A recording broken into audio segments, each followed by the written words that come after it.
Hello, my name is Ashley, this is Faithful Rattos, and welcome or welcome back.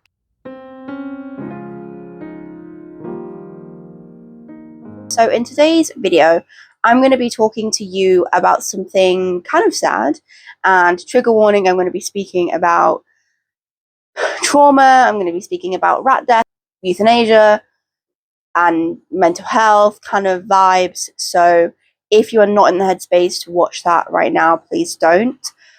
But yeah, I'm just going to get into this topic because I did want to make a video and chat about this because I made a big long video chatting about it when it happened, and I just want to tell you about how it's impacted me going forward and how it's impacted how I care for my rats going forward and all of that. Yeah, so let's get into it. So basically, 4 years ago, almost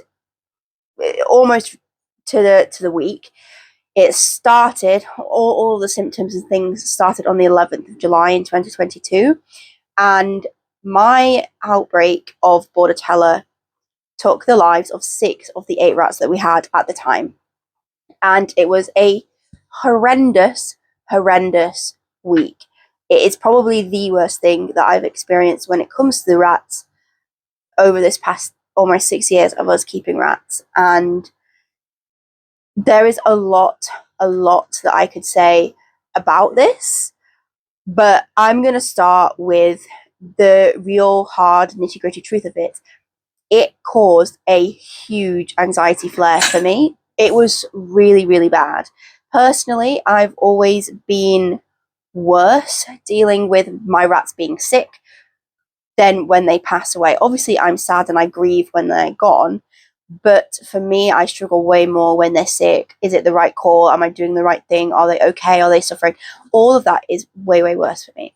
So when that was a prolonged situation, and eventually 6 out of the 8 rats that we had at the time were suffering or dead or in the process of getting unwell, it was a really hard time. And I had some really low points during that week. I don't know whether I mentioned this in my original video when I talked about bordetella, but I had bought a very strong disinfectant because I was obviously worried about contamination, and it's called Virkon. And obviously these strong disinfectants, they can cause issues if you ingest them. Now, this is not really something that I speak about a lot online, but I do suck my thumb. It is a habit that I have.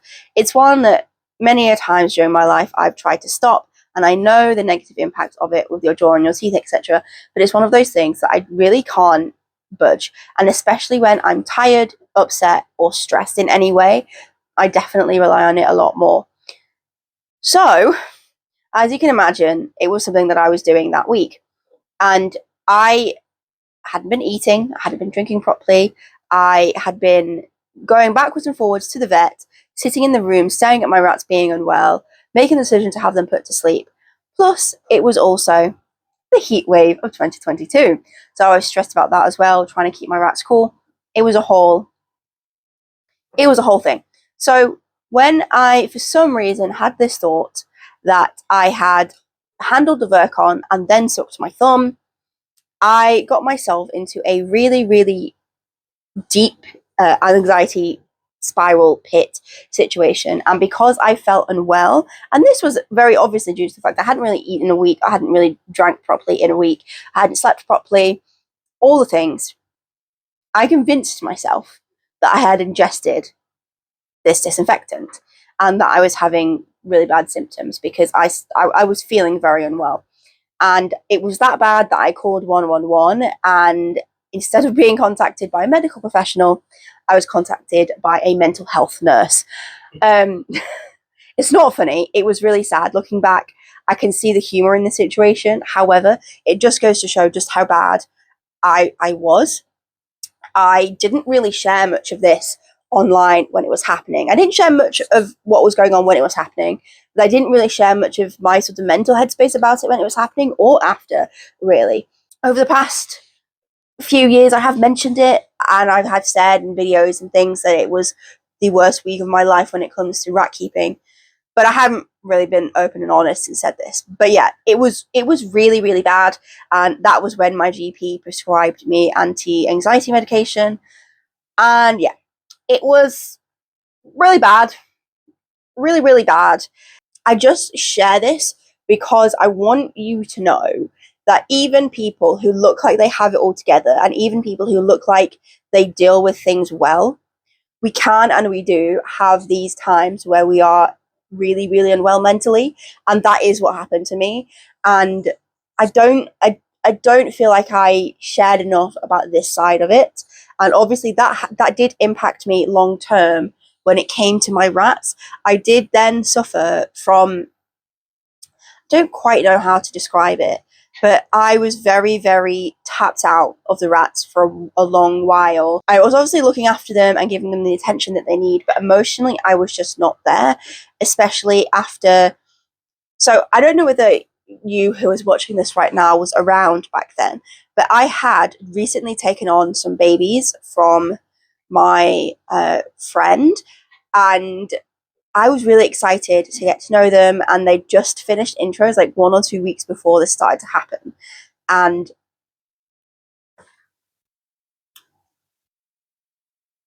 I think for me, it was the fact that I lost basically my whole first mischief during that week, and I hadn't had time to super bond and have lots of memories with the newbies, that it was just really difficult. So, yeah, I felt really disconnected from my rats at that time, and it was just really, really difficult to feel the same sort of passion that I had.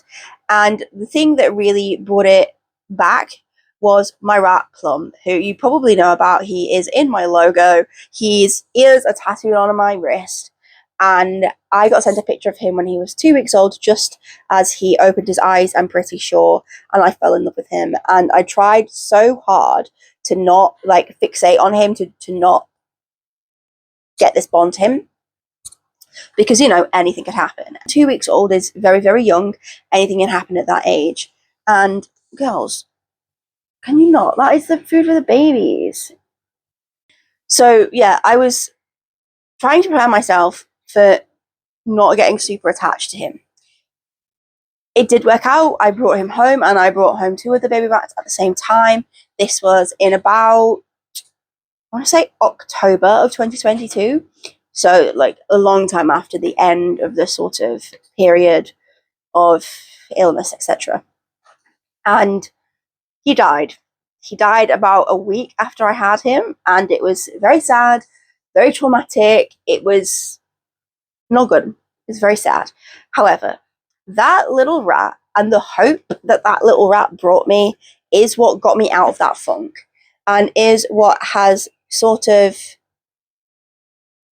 I guess, informed my experience for grieving rats and how to cope with it and how to move forward. And yeah, I'm really grateful for Little Plum, who, I didn't have him very long, but he did have a huge, big girls, he did have a huge impact. And he is related to my line of rats that I have. And that is still really special to me. Very, very special. Even one of my girls, Prune, I haven't seen her today. They are on the loose. She's named after him because he is her like great great uncle, or something along the lines. I would have to look at the family trees to give you the exact relation. But yeah, so it was difficult mentally, and it did teach me things. And it also taught me to be very, very careful and cautious when it comes to disease. And it's something that I've spoken about quite a lot. This is very, very core to my staunch beliefs when it comes to taking rats outside, that you don't even need to come into direct contact with an infected animal for you or your rats to pick up something devastating like bordetella or staph or sendai or literally anything else that you could pick up. And when you have something so contagious that rips through a mischief like this, there's very, very little you can actually do to stop it. So that is another thing that made me really passionate about educating about not taking rats outside, especially into like areas that you don't know, because the disease risk is very, very real. Another thing that I wanted to chat about is just how much it cost and the stress that vets had on me during that time. I think during the whole of the outbreak, I easily paid about 1,000 or more for multiple trips to the vet, medication, put to sleeps,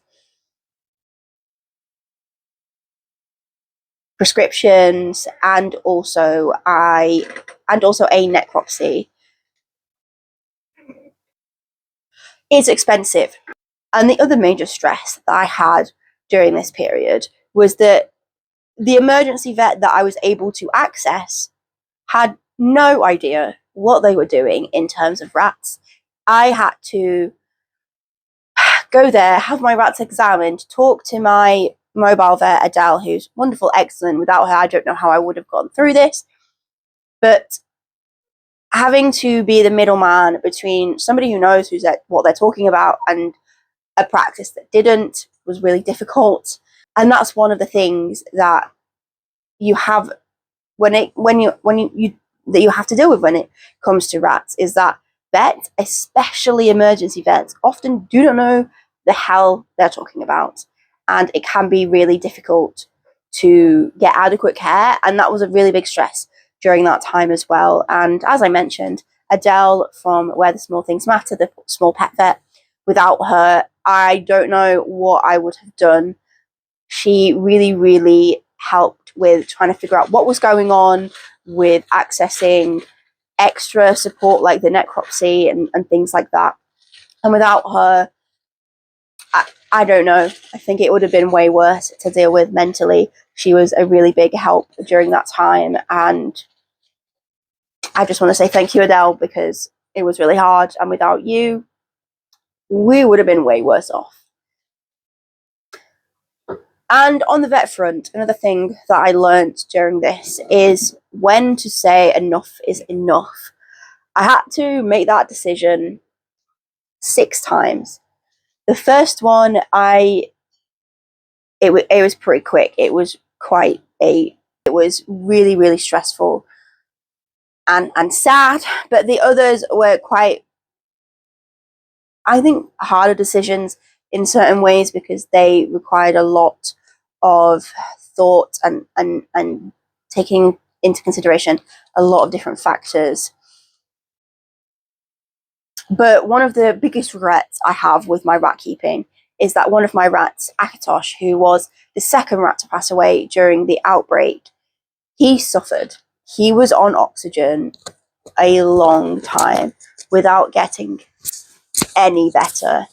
And I really do regret not having him put to sleep when we got to the vet. And yeah, that is something that I learned, is sort of when to say goodbye, and that it is okay and right to factor in external things into your put to sleep decision. And I'm going to be making a video about this specific topic in a couple of weeks, because I have a personal experience that I want to talk about when it comes to that. But 2 of the decisions I made to put to sleep 2 of my rats were because of the outbreak that was impending. So at the time, I had been, the temperatures had been pretty high. They'd been 28, 29, 30 during this period of time. And then when my rats, it was Friday, and there was a really big heat spike due to come in on Monday and Tuesday. So it was going to go up to 36 and 38 degrees. I made the decision that they were suffering, they weren't getting better, they were not having a good time at all. And this was really difficult for me to make this decision. But part of that decision was the fact that they were going to really struggle with the upcoming heat wave. And I just didn't want that to get any worse than what it was. And so we said goodbye to Coram and Akatosh because of that. Sorry, it is really hard to talk about. I just want to let you know that when you're making euthanasia decisions and you're deciding to have rats or any animal for that matter put to sleep, and you are thinking about, oh, he's really unwell, but he's not that unwell, but we have a holiday booked and I don't want him to go when we're away, or things like that. It is okay and right to factor that into your decisions, and do not feel guilty about that. I've seen a lot of people speaking about this sort of thing and feeling guilty that they factored in something logistical into the decision for a euthanasia. You better not be back there, Dandy. Just wanted to say it is absolutely okay to make that decision, and I would even say it's the right thing to do because it brings you peace as well. And that is something that I don't think we talk enough. Now, I don't get me wrong, I think convenience euthanasia is not an okay thing, but when making a decision slightly sooner is giving you peace that you don't have to watch them suffer, I think that's a right choice to make. And I don't think people should be made to feel guilty for factoring those things in to euthanasia decisions. I guess the last thing that I wanted to mention in this video is I just wanted to tell you a little bit about each of the boys and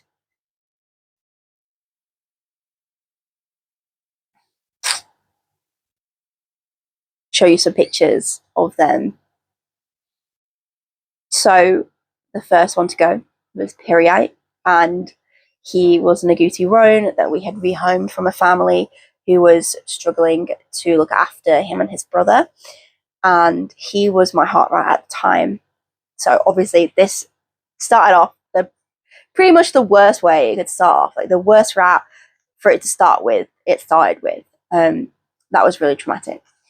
And he was just a funny, funny little guy. When he came to us, he was pretty nervous and shy and wasn't very good at being handled, but he was a good, good boy. And back then, we used to let them free roam pretty much any of the carpeted rooms in our flat. So that was the living room, my room, and Rat Dad's bedroom, not the bathroom or the kitchen, because there's like unsafe things in those rooms.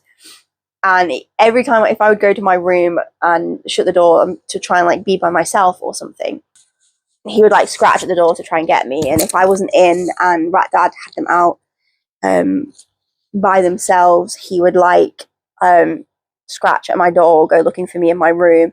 It was very, very sweet. So Periite, he was the first one who passed away. That was in the middle of the night, 3 a.m., something like that. And then that morning, we said goodbye to. That morning, I took Akatosh in, and that afternoon, we said goodbye to him. He was also very, very unwell.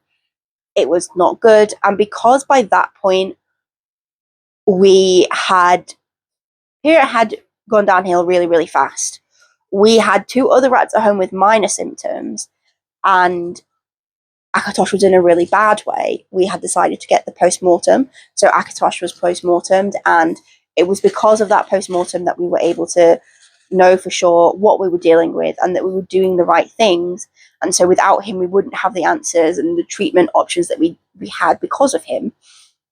He was a very special boy. He was from Rainmaker Rattery. He was a Burmese, and it was really him and his brothers that sort of developed my love for the varieties, and without him, I don't think I would be here breeding what I'm breeding. And he was a funny guy. He was so silly and macho, and he would. Rat Dad has a bed that goes up, and he would get underneath the mattress, and do like bench presses, moving the entire bed. He was super, super strong and buff. He was really, really fun, cute little guy, and yeah, he was really special. Then we lost Coram and Pullman at the same time. These were the 2 boys that I chose to have put to sleep because of the upcoming heat wave. Pullman was Periite's brother, and he was an agouti variegated, and he was very, very nervous and shy, and he had been neutered for hormonal aggression and I guess like anxiety or like fear-related behaviors, and he definitely benefited from it. He did really well. He unfortunately was the rat who I had the horrible experience with, the horrible vet, who I still see pop up on my Instagram. Don't know. And he was nervous, very nervous when we first got him. He did give us a good few decent bites as well, but he was a very sweet guy. And he used to do this, the way he used to stand was sort of like how guinea pigs stand. So when we had originally got them from that family, Pullman and Periite, I had contacted the pet shop they were originally from to find out how old they were. And the woman had said, don't worry, they're not purebred rats. So we had this joke that Pullman's mom was a guinea pig because of how he used to stand. And Coram, he was a red-eye Siamese. He was probably agouti based, I think, looking back. And he was a lazy boy. He was on a diet multiple times during his life. He had done pretty well at shows in Studbuck specifically. And yeah, he was a lovely big Siamese guy. And he was one of those rats that does sort of blend in to the background because either they are quiet or they're sort of not super people oriented, but he was one of those types of rats, but he was a sweetheart. Yeah, he was a big foodie. He loved food. I had this really funny video of, I think it was Periite, he was like trying to eat smoked salmon and Coram comes up from like underneath him and he's going to try and get the smoked salmon from Periite when he'd already eaten his smoked salmon. Yeah. Why have you peed on my microphone floor? And then the last two rats that we lost during the outbreak were Cade and Hester.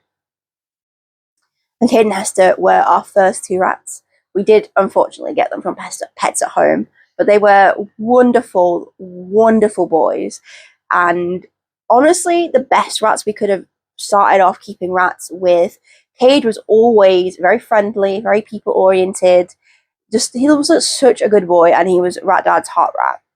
He was a black Berkshire Dumbo, and yeah, he was just a super sweet guy. He loved posing for photos. Yeah, he was brilliant. And his brother Hester was a Russian blue top ear. And when we first got him, he was very, very nervous. But as he settled in and as we got more and more rats, he did have a really, really fun personality. And he was a really great alpha. He was a fair alpha. And he did a really good job at that. And it surprised me how calm he was as an adult, given how nervous and skittish he was when we first got him. But he was excellent. And I think there was something fitting about losing them last in this cycle. It was sad. It was sad. It was really bad. And I had hoped that we were able to get those guys through it. But they were on medication prophylactically and then they got sick. And so we put them on more medication and they got worse and they got worse and they got worse. And we made the decision to have them put to sleep. And after those two left us, we didn't lose any more. We had Bentham and Alden for a decently long time.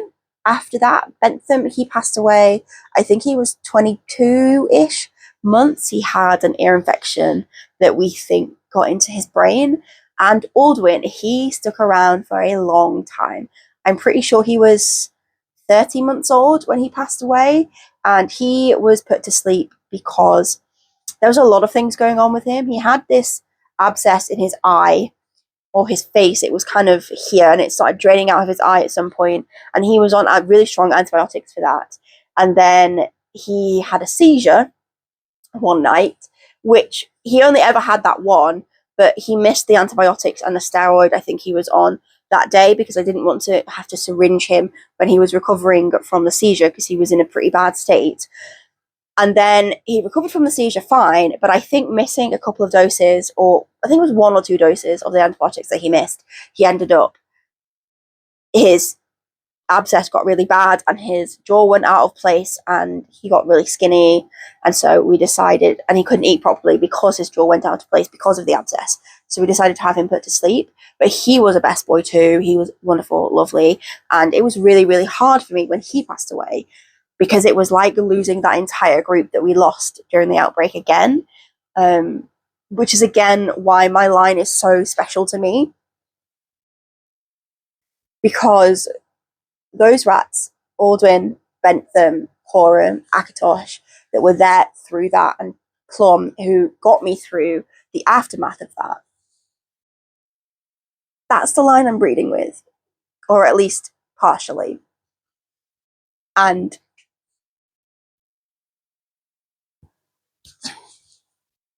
that is really special to me. So I am so grateful. This is Sophie. She was one of my foundation donors.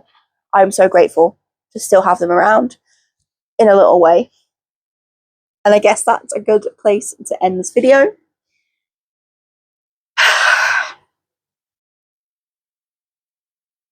Rat keeping can be really hard, but it can be really amazing and really special as well. And it's worth it. At least for me, at least right now. And yeah, that's all I've got to say. If you have any comments, questions, if you want to share some of the hard things that you've been through, let me know.